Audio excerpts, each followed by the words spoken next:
Hi friends, LP-UP syllabus oriented ആയിട്ട് ബയോളജിയിൽ പുതിയൊരു ടോപ്പിക്കിലേക്ക് നമ്മൾ കടക്കുകയാണ്. രോഗങ്ങളും ആരോഗ്യ പരിപാലനവും. ഈ ഒരു ടോപ്പിക്കുമായി ബന്ധപ്പെട്ട് 4 ന്യൂ SCERT ലെസൺസും 2 ഓൾഡ് SCERT ലെസൺസും ആണ് നമുക്ക് പഠിക്കാനായിട്ടുള്ളത്. അപ്പോൾ ഇന്നത്തെ ക്ലാസ്സിൽ നമ്മൾ 2 ലെസൺസ് ആണ് പഠിക്കുന്നത്. 5th സ്റ്റാൻഡേർഡ് ന്യൂ SCERTയിലെ സെക്കൻഡ് ലെസൺ വ്യാധികൾ പടരാതിരിക്കാൻ, കൂടാതെ old SCERT 5th സ്റ്റാൻഡേർഡിലെ 8th lesson അകറ്റി നിർത്താം രോഗങ്ങളെ. അപ്പോൾ ചെറിയ ക്ലാസ് ആയതുകൊണ്ട് വളരെ കുറച്ച് കാര്യങ്ങളാണ് നമുക്കിവിടെ പഠിക്കാനായിട്ടുള്ളത്. ക്ലാസ്സിലേക്ക് കടക്കാം. വ്യാധികൾ പടരാതിരിക്കാൻ. ആദ്യം തന്നെ അമ്മ ഒരു കുഞ്ഞിനെയും കൊണ്ട് ഹോസ്പിറ്റലിലേക്ക് വരികയാണ്. അപ്പോൾ ഡോക്ടർ പറയുകയാണ് പകർച്ചപ്പനിയാണ്, വീട്ടിൽ വേറെ ആർക്കെങ്കിലും പനി ഉണ്ടോ എന്നാണ് ചോദിക്കുന്നത്. അപ്പോൾ അമ്മ എന്താ പറഞ്ഞത്? എനിക്കും ഇവൻ്റെ ചേച്ചിക്കും പനി ഉണ്ടായിരുന്നു എന്നുള്ള രീതിയിൽ പറയുന്നു. അപ്പോൾ ഇവിടെ പകരുന്ന രോഗങ്ങൾ ഏതൊക്കെയാണ്, പകരാത്ത രോഗങ്ങൾ ഏതൊക്കെയാണെന്നൊക്കെയാണ് പറയുന്നത്. ഏതൊക്കെയാണ് പകരുന്ന രോഗങ്ങൾ? ഡെങ്കിപ്പനി, മഞ്ഞപ്പിത്തം, ക്ഷയം, പിന്നെ COVID-19, ജലദോഷം, ചെങ്കണ്ണ്, അങ്ങനെയുള്ള കാര്യങ്ങളൊക്കെ എന്താണ്? പകരുന്ന രോഗങ്ങളാണ്. ഇനി പകരാത്ത രോഗങ്ങളെന്ന് പറയുമ്പോൾ ക്യാൻസർ, പ്രമേഹം, വേദനകൾ അല്ലേ, വയറുവേദന, തലവേദന, അതൊന്നും പകരുന്നതല്ല. പിന്നെ വരുന്നത് ജീവിതശൈലി രോഗങ്ങൾ. ജീവിതശൈലി രോഗങ്ങളൊന്നും പകരില്ല. ഇനി അടുത്തൊരു ഭാഗത്തേക്ക് നമുക്ക് വരാം. എന്താണ് പകർച്ചവ്യാധികൾ അല്ലെങ്കിൽ കമ്മ്യൂണിക്കബിൾ ഡിസീസസ്? ഒരാളിൽ നിന്ന് മറ്റുള്ളവരിലേക്ക് പകരുന്ന രോഗങ്ങളെയാണ് നമ്മൾ പകർച്ചവ്യാധികൾ എന്ന് വിളിക്കുന്നത്. മഹാമാരികൾ എന്ന് പറയുമ്പോൾ എന്താണ്? മഹാമാരികൾ എന്ന് പറയുമ്പോൾ ഈ പകർച്ചവ്യാധികൾ ഒരു രാജ്യത്തിനുള്ളിൽ തന്നെയോ അല്ലെങ്കിൽ മറ്റു രാജ്യങ്ങളിലേക്കോ മറ്റു ഭൂഖണ്ഡങ്ങളിലേക്കോ ഒക്കെ വ്യാപിക്കുകയും നിരവധി ആളുകളെ ബാധിക്കുകയും ചെയ്താൽ അതിനെ നമ്മൾ പാൻഡമിക് എന്ന് പറയും അല്ലേ. കോവിഡ് എന്തായിരുന്നു? COVID-19 പാൻഡമിക് ആയിരുന്നു, മഹാമാരിയായിരുന്നു. അപ്പോൾ പകർച്ചവ്യാധികൾ ഒരു രാജ്യത്ത് നിന്ന് മറ്റൊരു രാജ്യത്തിലേക്കോ അല്ലെങ്കിൽ മറ്റൊരു ഭൂഖണ്ഡത്തിലേക്കോ ഒക്കെ വ്യാപിക്കും. അങ്ങനെ നിരവധി ആളുകളിലേക്ക് അത് സ്പ്രെഡ് ആവും. അങ്ങനെയുള്ള പകർച്ചവ്യാധികളെയാണ് എന്ത് പറയുന്നത്? മഹാമാരികൾ അല്ലെങ്കിൽ പാൻഡമിക് എന്ന് പറയുന്നത്. നാം അതിജീവിച്ച ചില മഹാമാരികളാണ് വസൂരി, ക്ഷയം, പ്ലേഗ്, COVID-19 തുടങ്ങിയവ. ഓക്കെ ആണല്ലോ. ഇനി രോഗകാരികൾ അല്ലെങ്കിൽ പാത്തജൻസിനെ ആണ് നോക്കാനായിട്ട് പോകുന്നത്. രോഗകാരികൾ ഏതൊക്കെയാണ്? സൂക്ഷ്മജീവികളായിട്ടുള്ള രോഗകാരികൾ. കണ്ണുകൊണ്ട് നേരിട്ട് കാണാൻ സാധിക്കാത്ത സൂക്ഷ്മജീവികളായിട്ടുള്ള ബാക്ടീരിയ, വൈറസ്, ഫംഗസ് തുടങ്ങിയവയാണ് മിക്ക പകർച്ചവ്യാധികൾക്കും കാരണമാകുന്നത്. അപ്പോൾ രോഗങ്ങൾക്ക് കാരണമാകുന്ന ഇവയെ നമ്മൾ എന്ത് വിളിക്കുന്നു? രോഗകാരികൾ എന്ന് വിളിക്കുന്നു. കണ്ണുകൊണ്ട് നേരിട്ട് കാണാൻ സാധിക്കാത്ത സൂക്ഷ്മജീവികളായിട്ടുള്ള ബാക്ടീരിയ, വൈറസ്, ഫംഗസ് എന്നിവയൊക്കെയാണ് മിക്ക പകർച്ചവ്യാധികൾക്കും കാരണമായിട്ടുള്ളത് എന്നുള്ളത് കൊണ്ട് ഇവയെ നമ്മൾ രോഗകാരികൾ എന്നാണ് വിളിക്കുന്നത്. ബാക്ടീരിയയുടെ മൈക്രോസ്കോപ്പിക് ദൃശ്യം, അതുപോലെ വൈറസിൻ്റെ മൈക്രോസ്കോപ്പിക് ദൃശ്യമൊക്കെ നമുക്കിവിടെ തന്നിട്ടുണ്ട്. ഇനി സൂക്ഷ്മജീവികൾക്കൊപ്പം, സൂക്ഷ്മജീവികൾ എന്ന് കേൾക്കുമ്പോൾ നമ്മളുടെ മനസ്സിലേക്ക് രോഗം പരത്തുന്നവ എന്നൊരു ചിന്തയാണ് വരുന്നത്. എന്നാൽ എല്ലാ സൂക്ഷ്മജീവികളും രോഗകാരികളല്ല. നമ്മുടെ ശരീരത്തിൽ തൊലിപ്പുറത്തും അകത്തും എല്ലാം എന്ത് ചെയ്യുന്നുണ്ട്? ഉപകാരികളായിട്ടുള്ള ഒട്ടനേകം ബാക്ടീരിയകളുണ്ട്. നമ്മുടെ ആഹാരത്തിൻ്റെ ദഹനത്തിനും ആഗിരണത്തിനുമെല്ലാം അവ സഹായിക്കുന്നുണ്ട്. സൂക്ഷ്മജീവികൾ നമുക്ക് ഉപകാരികളാകുന്ന നിരവധി സന്ദർഭങ്ങളുണ്ട്. ദോശമാവ് പുളിപ്പിക്കുന്നത് ചില ഇനം ബാക്ടീരിയകളാണ്. ബാക്ടീരിയകളും ഫംഗസുകളും ഒക്കെയാണ് ജൈവ അവശിഷ്ടങ്ങളെ വിഘടിപ്പിച്ച് മണ്ണിൽ ചേർക്കുന്നത്. സൂക്ഷ്മജീവികൾ ഉപകാരികളാകുന്ന കൂടുതൽ സന്ദർഭങ്ങൾ കണ്ടെത്തി എഴുതാൻ കുട്ടികളോട് പറഞ്ഞിരിക്കുകയാണ് അല്ലേ. തൈര്, നമ്മൾ പാൽ ഉറ വയ്ക്കുമ്പോൾ തൈരായി മാറുന്നത് എന്താണ്? ബാക്ടീരിയയാണ്. അതുപോലെ തന്നെ ജീർണിച്ച അവശിഷ്ടങ്ങളൊക്കെ മണ്ണിനോട് ചേർക്കുന്നത്, വിഘടിപ്പിച്ച് മണ്ണിനോട് ചേർക്കുന്നത് ആരാണ്? സൂക്ഷ്മജീവികളാണ്. അപ്പോൾ അതുകൊണ്ട് എപ്പോഴും സൂക്ഷ്മജീവികൾ രോഗകാരികളല്ല. നമുക്ക് ഹെൽപ്ഫുൾ ആയിട്ടുള്ള, നമ്മുടെ കുടലിൽ വസിക്കുന്ന വൈറ്റമിൻ K ഉൽപ്പാദിപ്പിക്കുന്ന ബാക്ടീരിയകളുണ്ട് അല്ലേ. നമ്മുടെ ഡൈജഷൻ പോസിബിൾ ആക്കുന്നതിനും ആഗിരണത്തിനും ഒക്കെ ഹെൽപ്പ് ചെയ്യുന്ന ബാക്ടീരിയാസ് ഉണ്ട്. അപ്പോൾ സൂക്ഷ്മജീവികൾ നമുക്ക് ഹെൽപ്ഫുൾ ആവുന്ന സിറ്റുവേഷൻസും ഉണ്ട്.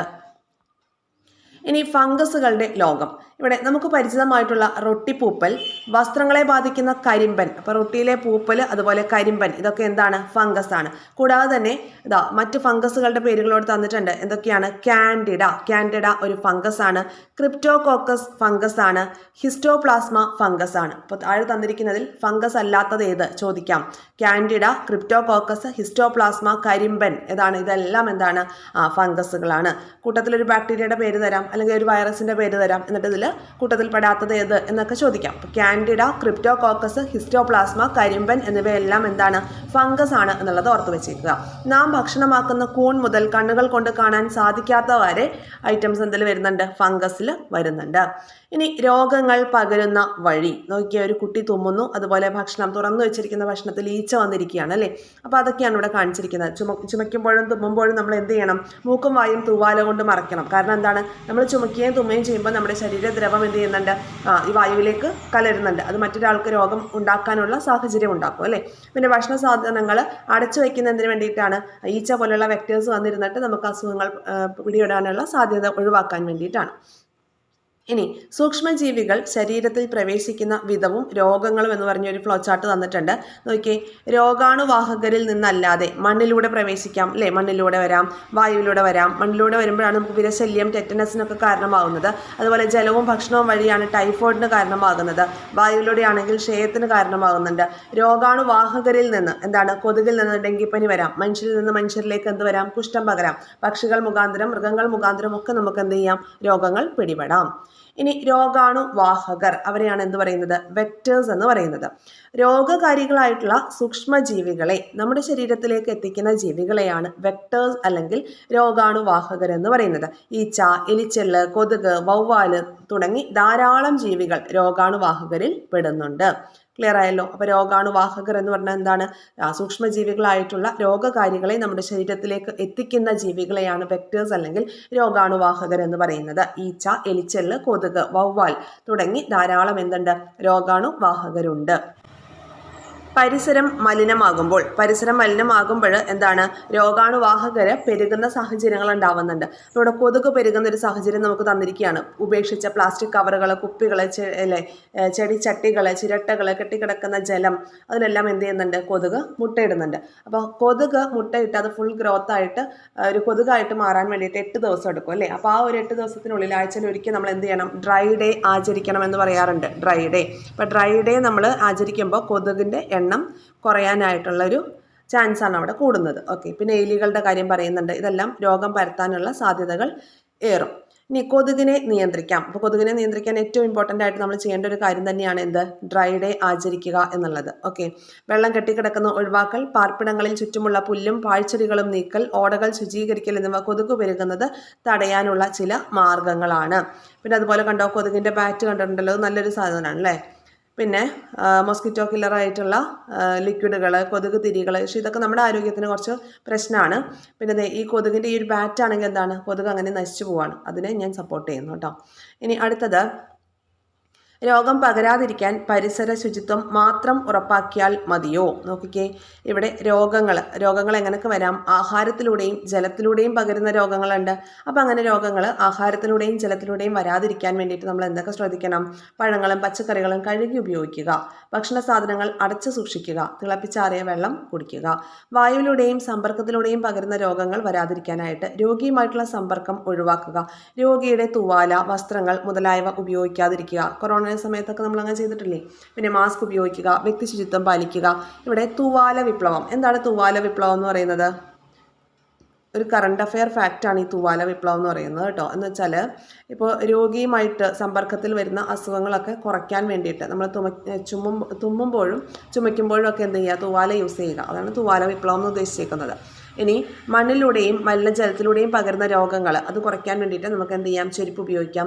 ശരീരത്തിലെ മുറിവുകൾ മലിനജലവുമായിട്ടുണ്ടാകുന്ന ആ ഒരു കോണ്ടാക്ട് വരാതിരിക്കാനായിട്ട് ശ്രദ്ധിക്കാം. പിന്നെ മണ്ണും ചുളിയും പുരണ്ടാൽ കൈകാലുകൾ സോപ്പിട്ട് കഴുകാം. ഓക്കെ. ഇനി പകർച്ചവ്യാധികൾ മൃഗങ്ങളിലും സസ്യങ്ങളിലും.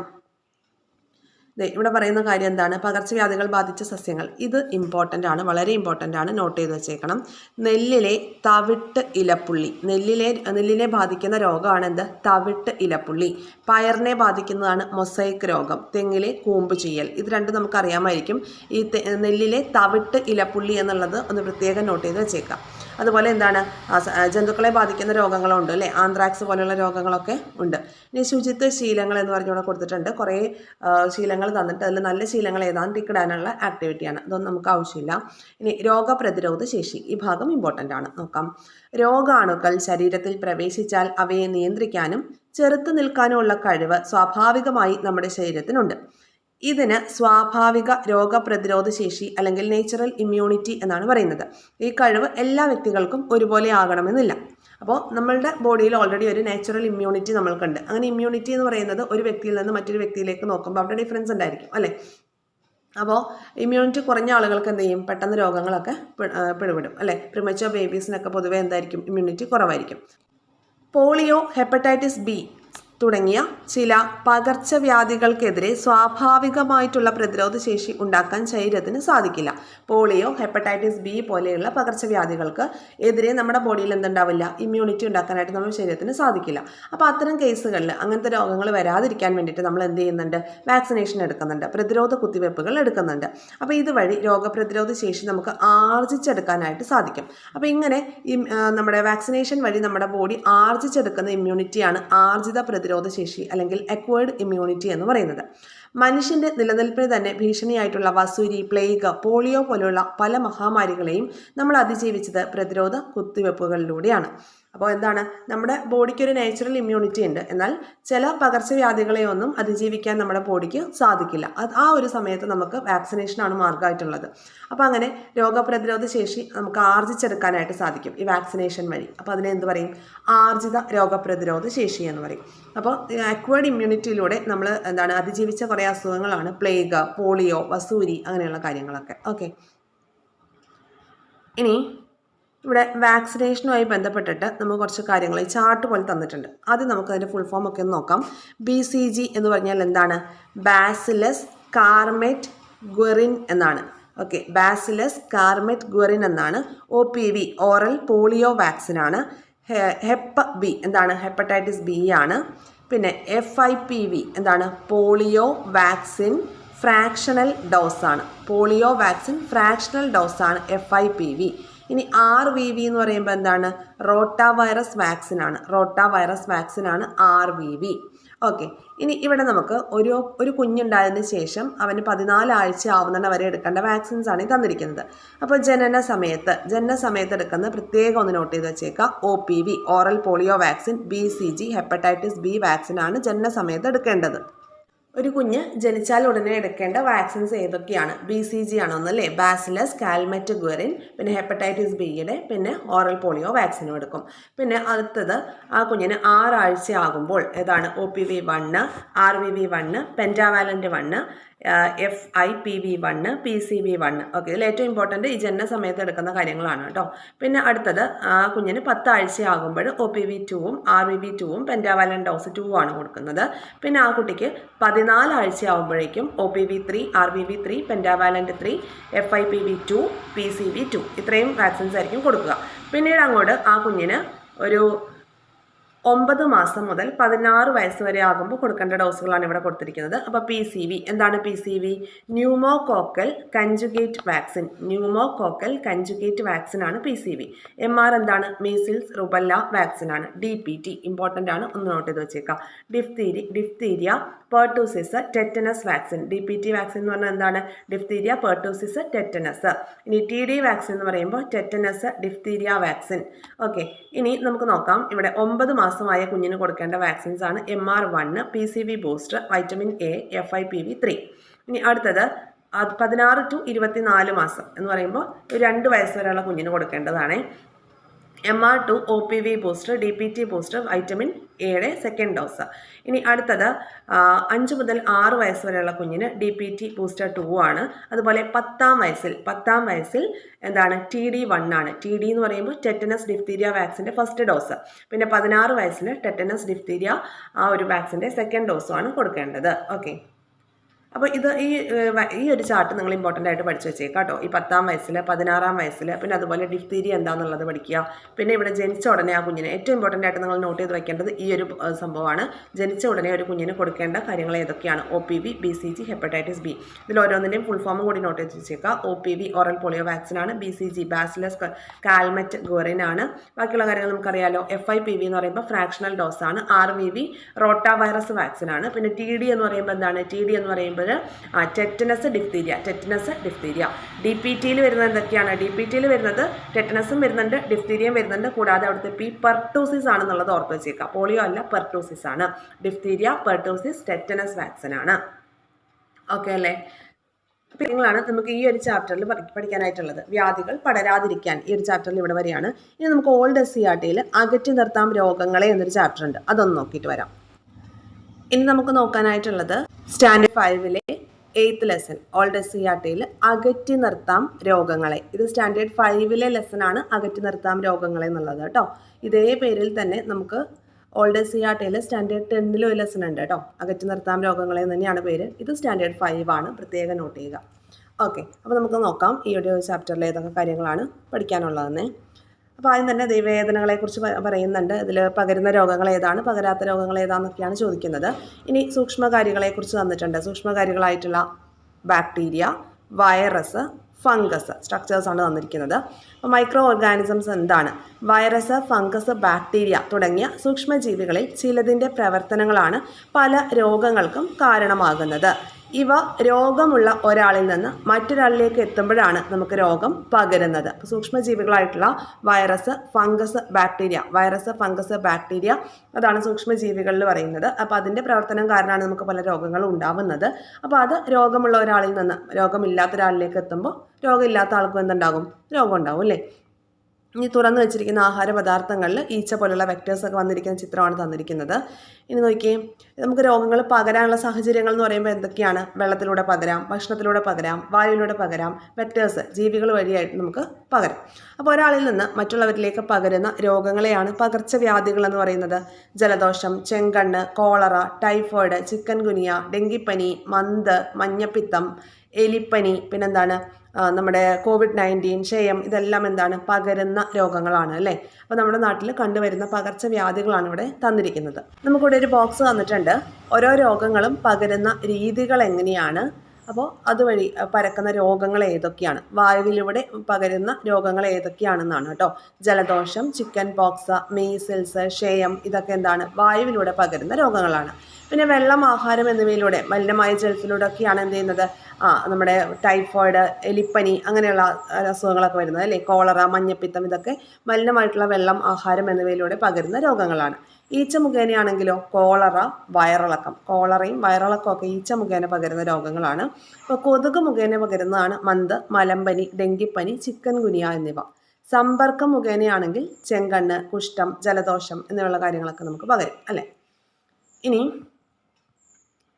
കൊതുകിനെ തടയാൻ നമ്മൾ നേരത്തെ പറഞ്ഞ കാര്യങ്ങളൊക്കെ തന്നെയാണ്. ചെടിച്ചട്ടി, ചിരട്ട, അതുപോലെ ടോയ്സ് അങ്ങനെയുള്ള കാര്യങ്ങളിലൊക്കെ എന്താണ്? കൊതുക് മുട്ടയിടും. അപ്പോൾ അതുകൊണ്ട് നമ്മൾ ആഴ്ചയിൽ എന്ത് ചെയ്യണം? ആഴ്ചയിൽ ഒരിക്കൽ ഡ്രൈ ഡേ ഒബ്സർവ് ചെയ്യണം എന്ന് പറഞ്ഞുകൊണ്ടോ. കൊതുകിൻ്റെ മുട്ട വിരിയാൻ വേണ്ടിയിട്ട് 8 ദിവസമാണ് എടുക്കുന്നത്. അപ്പോൾ കൊതുക് മുട്ടയിടാൻ സാധ്യതയുള്ള ചിരട്ട, കളിപ്പാട്ടങ്ങൾ, പ്ലാസ്റ്റിക് പാത്രങ്ങൾ, മുട്ടത്തോട് അവയിലൊക്കെ എന്ത് ചെയ്യുക?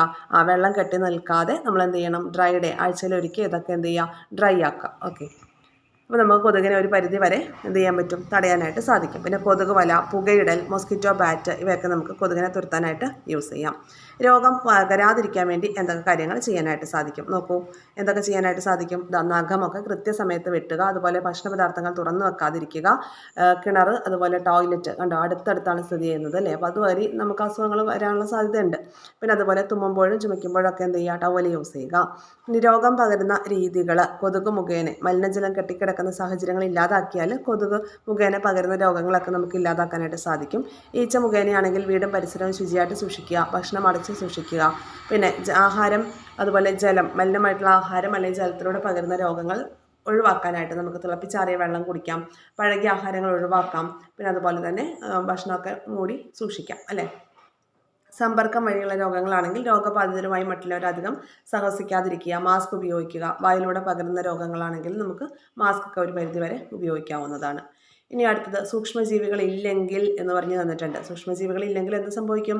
ജൈവാവശിഷ്ടങ്ങളൊന്നും ജീർണിക്കില്ല അല്ലേ? അപ്പോൾ ജൈവാവശിഷ്ടങ്ങളെല്ലാം ജീർണിച്ച് മണ്ണിൽ ചേരുന്നത് ബാക്ടീരിയയുടെയും ഫംഗസിൻ്റെയും പ്രവർത്തന ഫലമായിട്ടാണ്.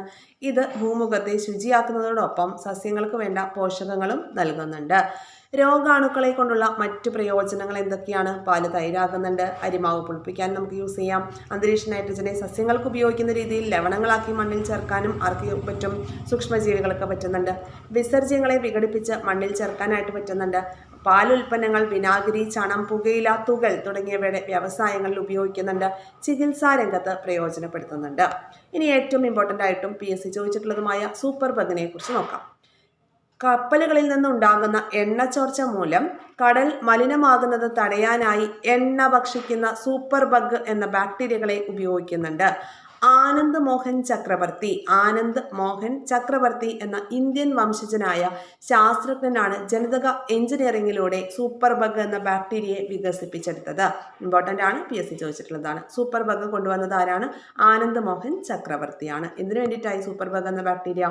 അതായത് കടലിൽ എണ്ണച്ചോർച്ച മൂലമുണ്ടാകുന്ന ആ ഒരു മലിനീകരണം തടയാൻ വേണ്ടിയിട്ട് എണ്ണ കുടിക്കുന്ന ബാക്ടീരിയകളാണ് ഈ സൂപ്പർ ബഗുകൾ. ഓക്കെ.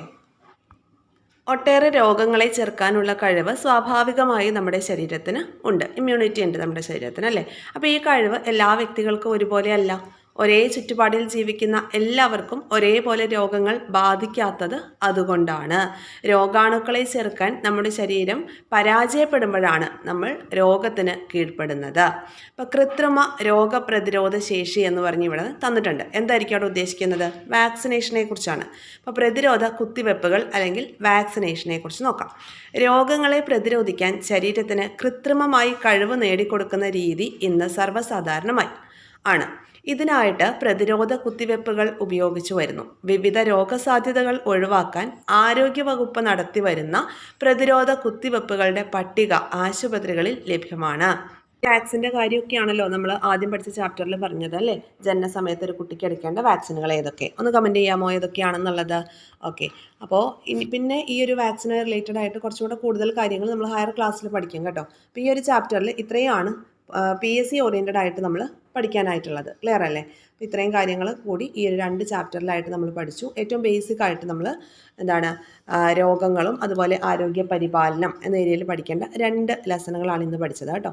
ഇനി നെക്സ്റ്റ് അടുത്തൊരു ക്ലാസ്സിൽ നമ്മൾ ഇതിൻ്റെ കണ്ടിന്യൂഷനായിട്ട് വരുന്ന 6th സ്റ്റാൻഡേർഡിലെ ലെസണാണ് അടുത്തൊരു ക്ലാസ്സിൽ പഠിക്കുക. ക്ലാസ്സുകളൊക്കെ നിങ്ങൾക്ക് യൂസ്ഫുൾ ആവുന്നുണ്ടോ? യൂസ്ഫുൾ ആവുന്നുണ്ടെങ്കിൽ തീർച്ചയായിട്ടും കമൻറ്റ് ബോക്സിൽ പറയുക. കൂടാതെ നമ്മുടെ ടെലഗ്രാം ചാനലിലേക്ക് കൂടി ജോയിൻ ചെയ്യുക. വീക്കിലി റിവിഷൻസും ഈ റിവിഷൻ പ്ലാനിനെ ബേസ് ചെയ്തിട്ടുള്ള എക്സാംസും ഒക്കെ നമ്മൾ കണ്ടക്ട് ചെയ്യുന്നത് ടെലഗ്രാം ചാനലിലാണ്. അപ്പോൾ ലിങ്ക് ഫസ്റ്റ് കമൻറ്റായിട്ട് കൊടുത്തിട്ടുണ്ട് കേട്ടോ. തീർച്ചയായിട്ടും നിങ്ങൾ ടെലഗ്രാമിലേക്ക് ജോയിൻ ചെയ്യുക. പിന്നെ സബ്സ്ക്രൈബ് ചെയ്ത് കാണാത്തവരൊക്കെ സബ്സ്ക്രൈബ് ചെയ്ത് കാണുക കേട്ടോ. ലൈക്ക് ചെയ്യുക, ഹൈപ്പ് ചെയ്യുക, കമൻറ്റ് ചെയ്യുക. താങ്ക്